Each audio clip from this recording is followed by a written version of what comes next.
Good evening. This is Orson Welles. There are clearly a number of ways in which a Christmas carol could be introduced. Before I tell you about the Christmas carol, let me read to you what Charles Dickens himself wrote about this story.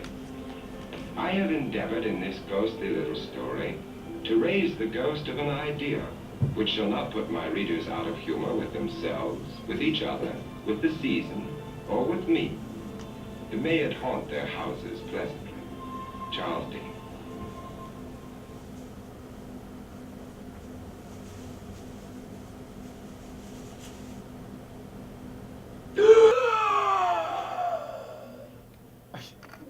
Marley was dead! To begin with, there is no doubt whatever about that. The register of his burial was signed by the clergyman, the clerk, the undertaker, and the chief mourner. Scrooge signed it, and Scrooge's name was good upon anything he chose to put his hand to. Old Marley was as dead as a doornail. Mind, I don't mean to say that I know of my own knowledge what there is particularly dead about a doornail. I should have been inclined myself to regard a coffin nail as the deadest piece of ironmongery in the trade. You will permit me, therefore, to repeat emphatically that Marley was dead.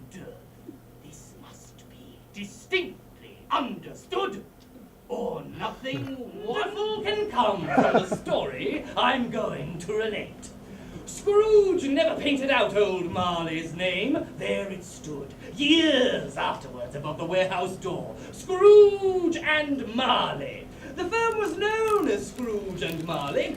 Sometimes people new to the business called Scrooge, and sometimes Marley. But he answered to both names. It was all the same to him. Oh, but he was a tight-fisted, hand-at-the-grindstone Scrooge. Humbug. A squeezing, wrenching, grasping, scraping, clutching, covetous old sinner. Humbug. Hard and sharp as flint, from which no steel had ever struck out generous fire, secret and self-contained, and solitary as an oyster. Humbug. The cold within him froze his old features, nipped his pointed nose, shriveled his cheek, stiffened his gait, made his eyes red, his thin lips blue.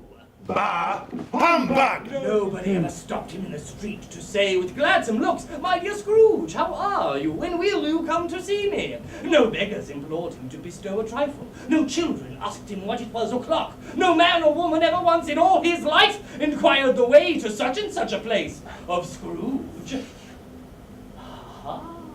But what did Scrooge care? It was the very thing he liked, to edge his way along the crowded paths of life, warning all human sympathy to keep its distance.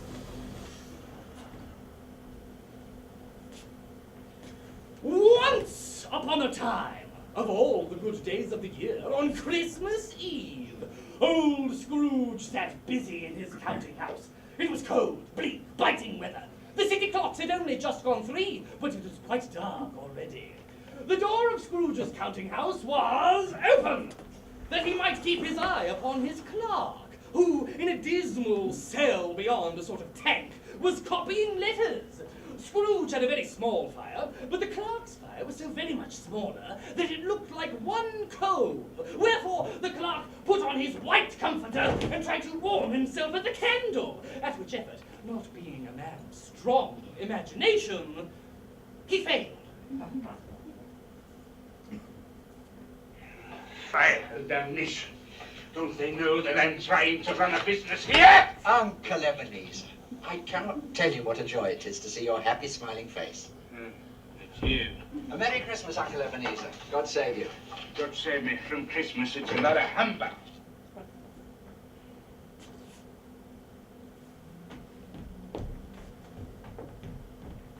A Merry Christmas, Uncle Scrooge. God save you. Merry Christmas. Bah. Humbug. Merry Christmas, Uncle. I said, Merry Christmas, Uncle. Humbug.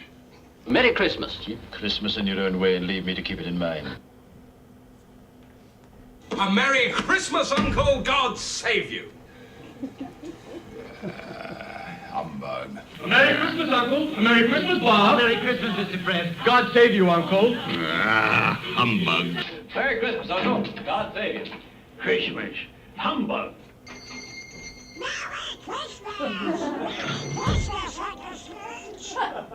What's so merry about it?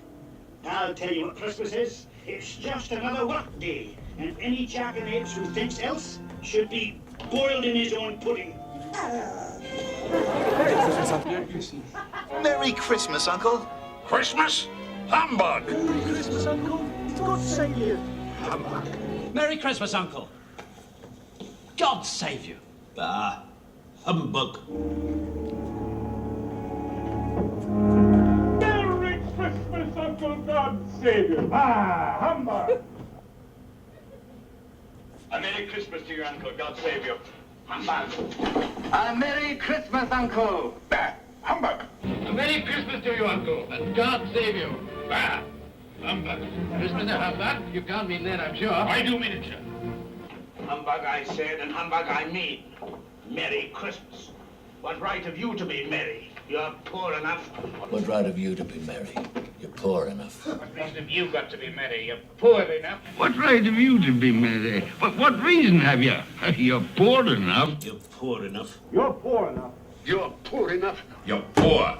Well, what right have you to be miserable then? You're rich. Merry Christmas. Damn you, Merry Christmas. What's Christmas time to you but a time for paying bills without money? Without money. Without money. Money. Without money. But a time for buying things for which you have no need, no money. Time for finding yourself a year older and not a penny richer. Time for finding yourself a year older and not an hour richer. Richer. Richer. Richer. Richer. Not an hour richer. Time for balancing your books and finding every item dead against you.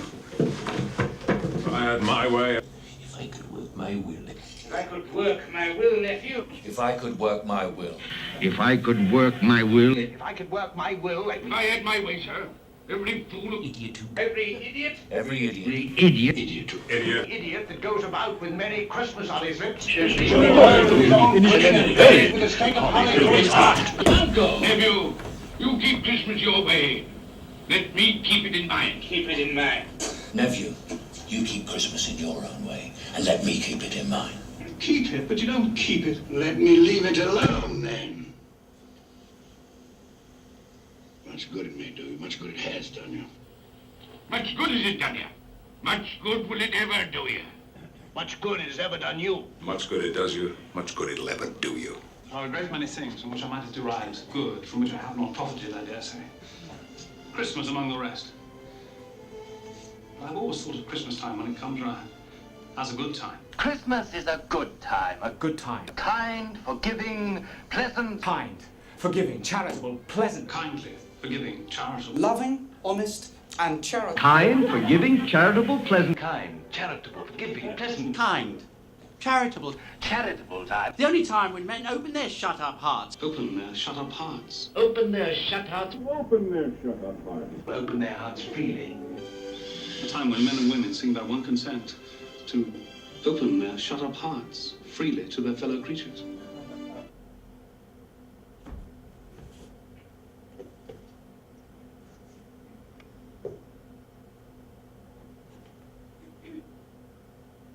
And to think of people below them as if they really were fellow passengers to the grave, and not another race of creature bound on other journeys.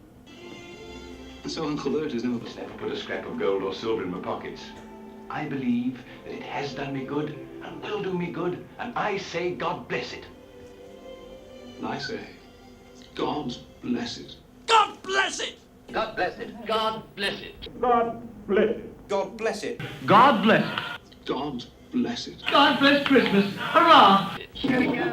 You're here.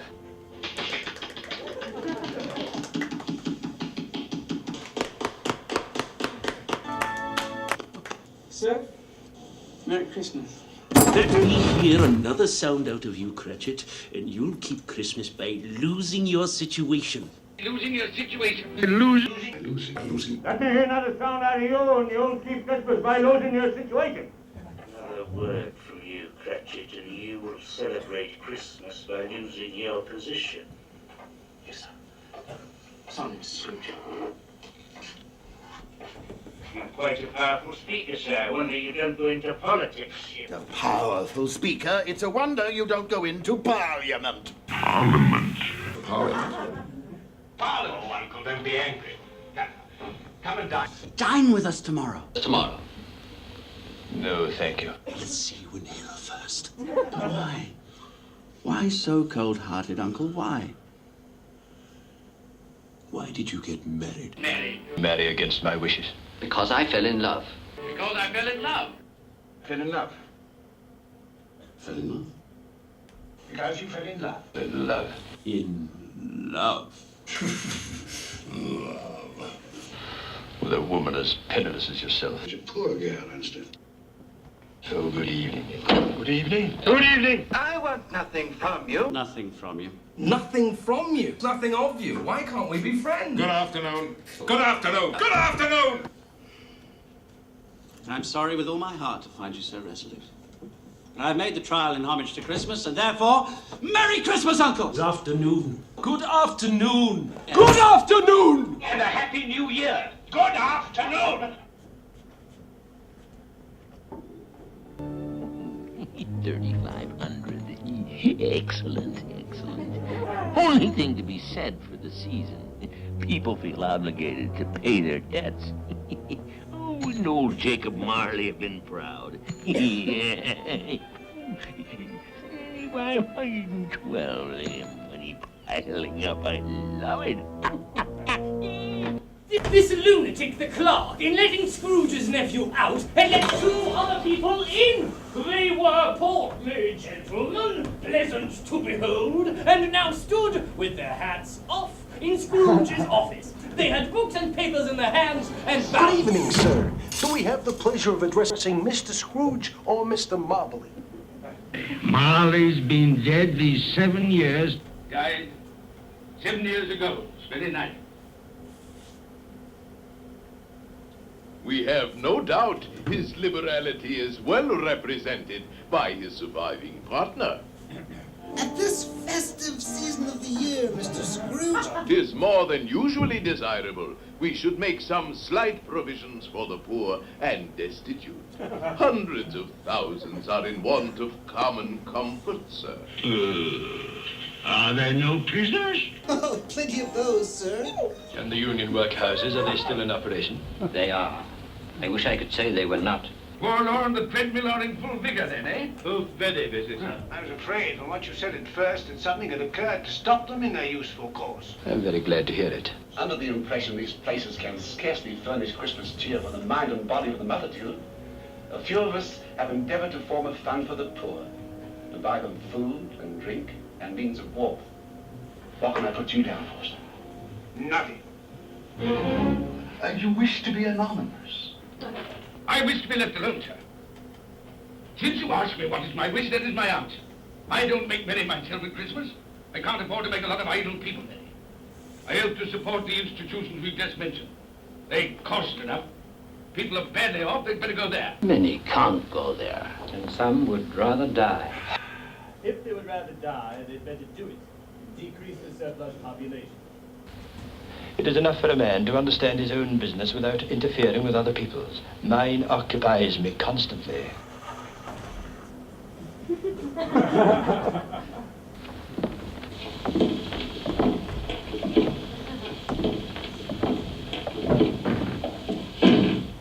Foggier yet and colder, piercing, searching, biting cold. The owner of one scant young nose, gnawed and mumbled by the hungry cold, as bones are gnawed by dogs, stooped down at Scrooge's keyhole to regale him with a Christmas carol. But at the first sound of... Going round about, keep it crisp and even, brightly shone the moon that night, though.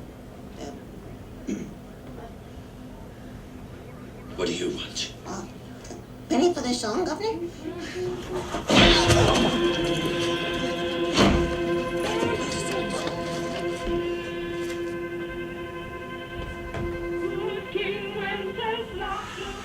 At length, the hour of shutting up the counting house arrived. With an ill will, Scrooge tacitly admitted the fact to the expectant clerk in the tank, who instantly snuffed his candle out and put on his hat.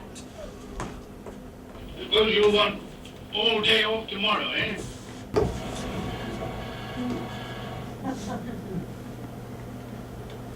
It's not convenient and it's not fair. If I was to stop half a crown for it, you'd consider yourself ill-used, I'll be bound.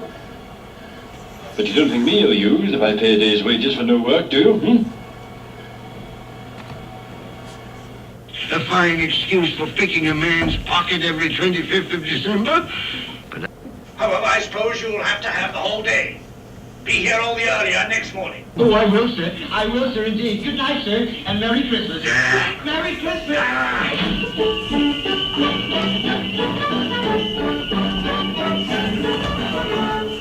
Merry Christmas. Merry Christmas, sir. You, a clerk, on 15 shillings a week with a wife and a family, talking about a Merry Christmas. I'll retire to Bedlam.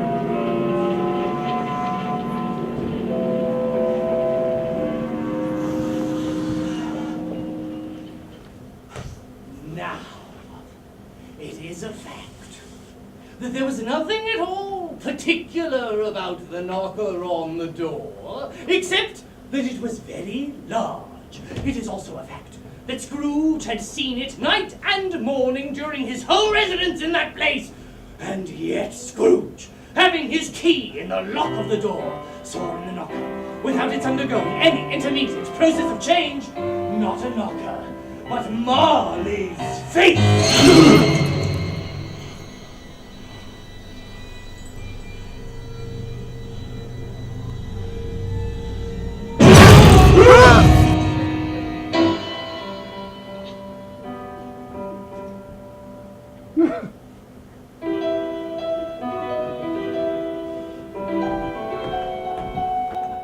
To say that Scrooge was not startled would be untrue.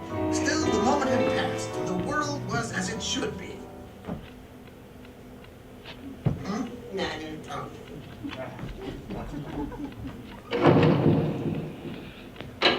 I'm back.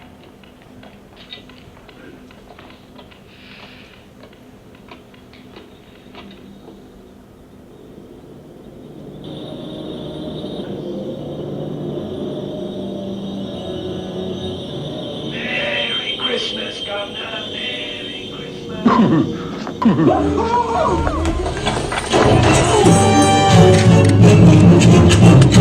Double locked.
Ask me who I was. All right, who were you then? In life, I was your partner, Jacob Marley. But you're dead. 7 years. Well, what you want with me? What do you want? Much.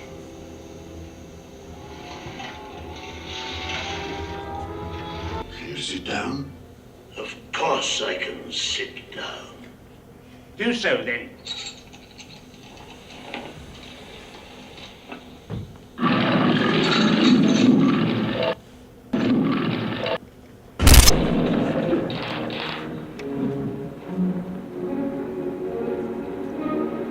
You don't believe in me. I don't. Why do you doubt your senses? Because a little thing affects the slight disorder of the stomach makes them cheat. Why not? Quite out of order.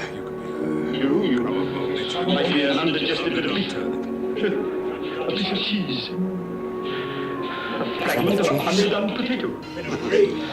There's more of gravy than gravy. Whatever you want.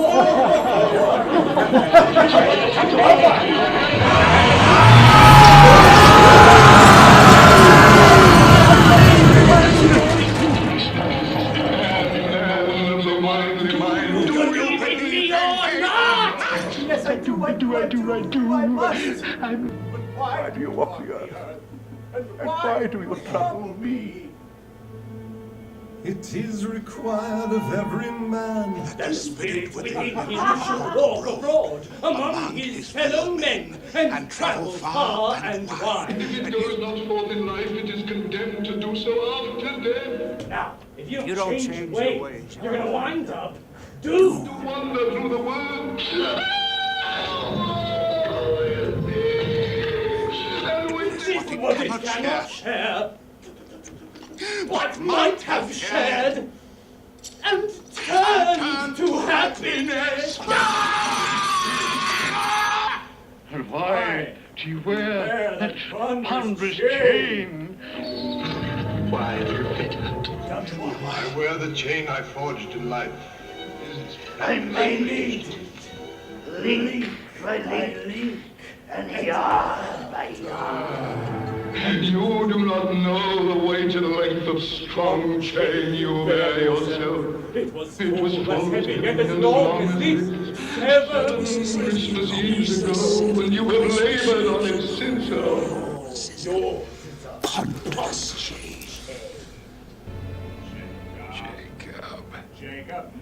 Jacob Marley. Speak comfort to me, Jacob. Oh, captive bound and double-ironed. Not to know that no face of regret can make amends for one life's opportunity misused. Yet such was I.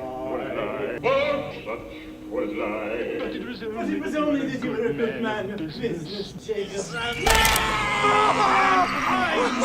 Mine should have been my business. The common welfare was my business. Charity, mercy, forbearance, and benevolence, all these were my business. Don't wait. Get yourself involved. The dealings of my trade were but a drop of water in the comprehensive ocean of my business. Hear me. My time is nearly gone. I come tonight to warn you that you have yet a chance and hope of escaping my fate. A chance and hope of my procuring Ebenezer. Thank you, Jacob. You were always a good friend of mine. You will be till my throat speaks. But 3 goes. That's the Johnson group. It was. In that case, I think I'd rather not. God, tomorrow's bad for you. In fact, the whole rest of the week is a washout. Without their visits, you cannot hope to shun the path I tread. Expect the first when the bell tolls 1. Couldn't I take them all at once and have it over with, Jacob? Expect the second, the next night at the same hour. And the third, upon the next night when the last stroke of 12 has ceased to vibrate. And looked at for your own sake. You remember.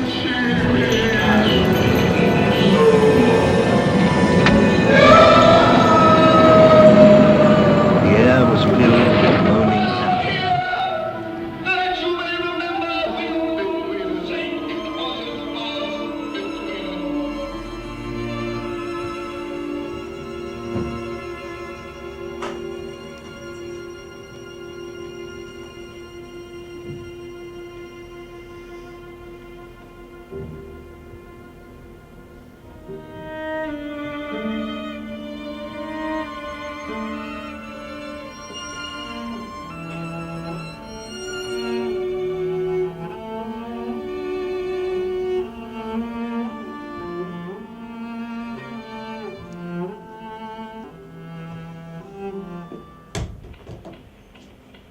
Scrooge tried desperately to say humbug to the strange happening, but the word stuck in his throat, unuttered.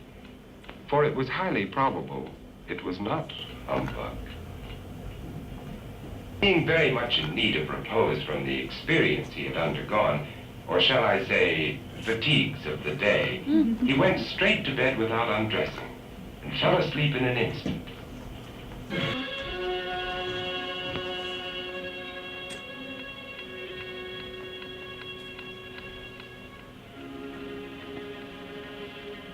Scrooge awoke.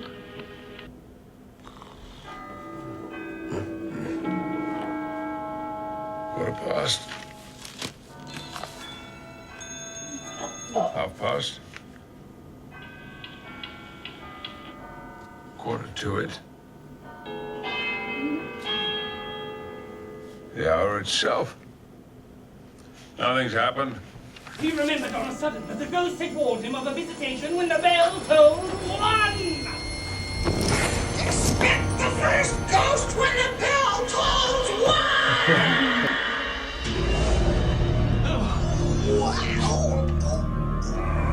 1! Suddenly the curtains of his bed were drawn aside. Scrooge found himself face to face with the unearthly visitor who drew them. As close to it as I am now to you. And I am standing in the spirit at your elbow. It was a strange figure, like a child.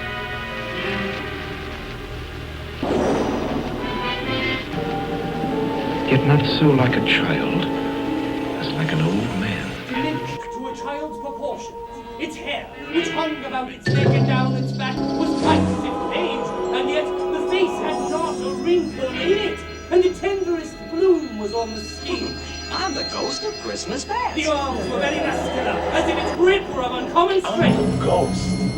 What the strangest thing about it was that from the crown of its head there was a bright jet of light, by which all was visible, and which was doubtless the occasion of the choosing a great extinguisher for a tap, which it now held under its arm.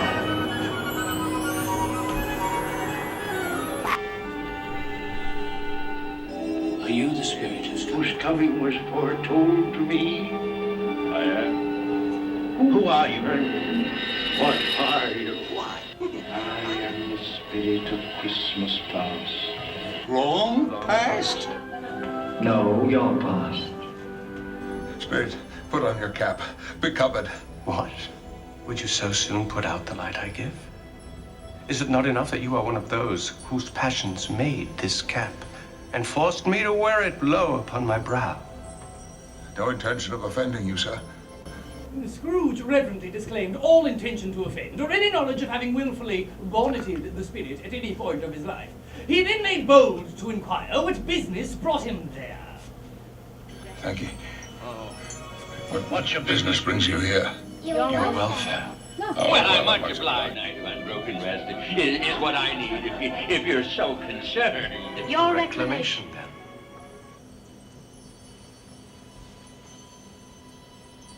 Come with me. Some other time, perhaps. I'm not dressed. I have a weak chest. Monstrous head cold. Right. Forcing a fellow to leave your bed. Middle of the night. He rose, and running with the spirit made toward the window, clasped its rose. Wait! Just a mortal. I'll fall. Bear but the touch of my hand on your heart, and you shall be safe.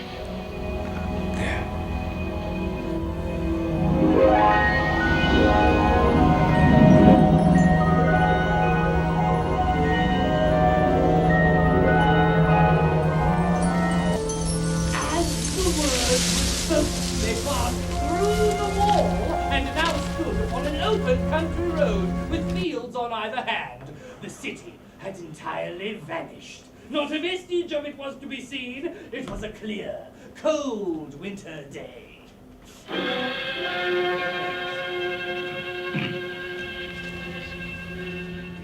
You recognize this countryside? Good heavens. I was bred here as a boy, this The spirit gazed upon him mildly. Joe! Its gentle touch, though it had been like an instantaneous, appeared still present to the old man's sense of feeling. Your lip is trembling. He was conscious of 1,000 odors floating in the air, each one connected with 1,000 thoughts and hopes and joys and cares, long, long forgotten. And what is that on your cheek? Nothing. Nothing. The cold. Nothing. Let's continue. Remember this way? Remember it. I can walk it blindfold. Strange to have forgotten it for so many years. Toby!